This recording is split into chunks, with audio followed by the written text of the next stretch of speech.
The Trump administration's spending cuts are putting programs like Medicaid at risk. A new study shows that cuts to Arizona's Medicaid program could have significant health and economic consequences. Joining us now is Danny Seiden, President and CEO of the Arizona Chamber of Commerce and Industry. Good to see you again. Thanks for joining us. Thanks. Yeah, thanks for having me. Well, I want to start with the basics here. What is Medicaid? Oh my gosh, no, great question. And those who use it know what it is very well. So Medicaid is the federal program that assists, people of a certain income level with their health care costs at the most basic level. And so at our state level, what you have is an exchange. We here call it Access, and that's our state-run Medicaid program. So we get our federal dollars and it helps us to cover certain vulnerable populations. And how many are covered here in Arizona? About 2 million. So it's almost just under a third of our population. Yeah, I was going to say that sounds like quite a bit. It's quite a bit. Yeah, we have a high population here. And I would imagine rural areas even more so. In rural areas, Medicaid makes up about 40% of the total funding that goes to some of those hospitals. So it really stands that up. So it's very crucial to rural populations as well. Okay, this new report on possible Medicaid cuts, likely Medicaid cuts.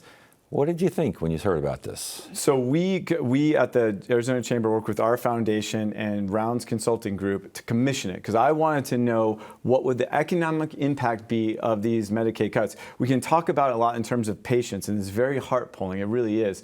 But we want to talk about it in terms of economics. What would it do to our state's economy? And what we found was very surprising to see that with every $1 billion that would get cut from Medicaid, that leads to 36,000 jobs being gone. That's nearly $3 billion gone from our state's economy. It's about a 3-to-1 match on that. It's huge. How did the report figure that? What was looked at? Yeah, quite a few things. One, it looked at, again, what is the sector of our population covered by Medicaid? So that's a third. So if they are no longer covered, who's making up those costs? Where does that cost shift to? And if the federal government is not sending us the dollars anymore, it shifts down to the state. And again, it should be said, Arizona is unique. We have what's called a trigger law. Now, we in Arizona, if we lose, if we fall under 80% of the federal poverty line coverage, or Medicaid match, I should say, that the state has to now cover the difference. We lose this huge population, and then because we passed an initiative with our wonderful Citizens Initiative process, Prop 204, that says we cover people up to 100%. So we are responsible now with state dollars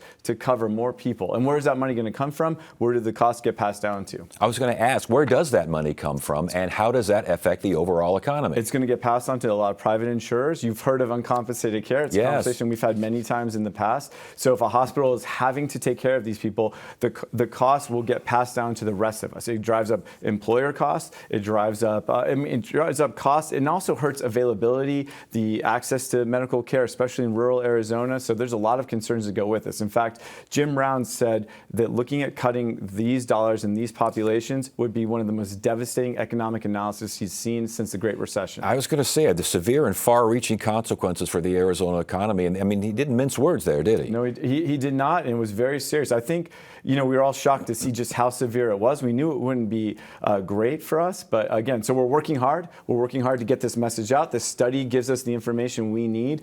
Congressman Juan Ciscomani from down in southern Arizona signed a letter with a multitude of other Republicans that went to the speaker saying, we will work to reform Medicaid. There's always reforms. There are some waste, fraud, abuse, transparency we can do. We'll do all of that, but do not haphazardly cut Medicaid, because it's this population of vulnerable adults, many of whom were Trump voters, that we want to make sure that they do not get the rug pulled out from under them. Does some of those reforms, people are talking about caps, people are talking about work requirements, these sorts of things. Sure. What do you think?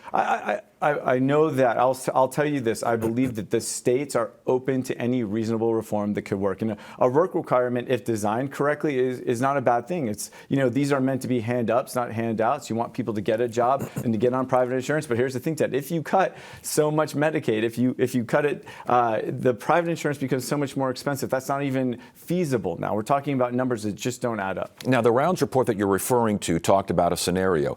There is also a worst-case scenario involved here. And the worst-case scenario, from what I read of the report, suggests we could be headed back to Great Recession territory. True? That's absolutely true. He took the numbers, and again, let's give a little special Arizona history, right? In 2013, Governor Jan Brewer did what was called the Medicaid restoration. She restored funding and coverage for people.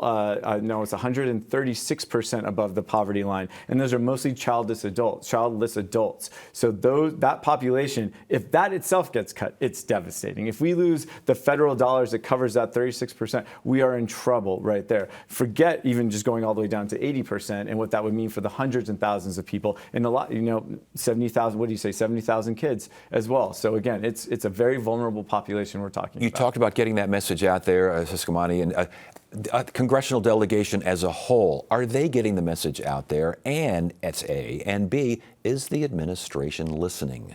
I've seen encouraging statements from President Trump when it comes to Medicaid cuts. When he talks about Medicaid, Medicare, when he talks about all these entitlements that deal with the most vulnerable population, it's a population he ran on protecting. These, a lot of working class people are doing their best. They are a lot of Trump voters. I don't believe he wants to hurt them. I think he is paying attention. We've heard advisors like Steve Bannon say, if you guys cut Medicaid, you're done. It'll be a bloodbath for Republicans in 2 years. So I think the message is getting out there, but I give Juan Ciscomani, Congressman from Southern Arizona, a lot of credit. He's our appropriator. He's out there fighting for this population. Okay. Last question. I can't let you go without talking about tariffs. Please. I mean, it's always tariffs in morning, noon, and night here. I have thoughts on tariffs. Yeah.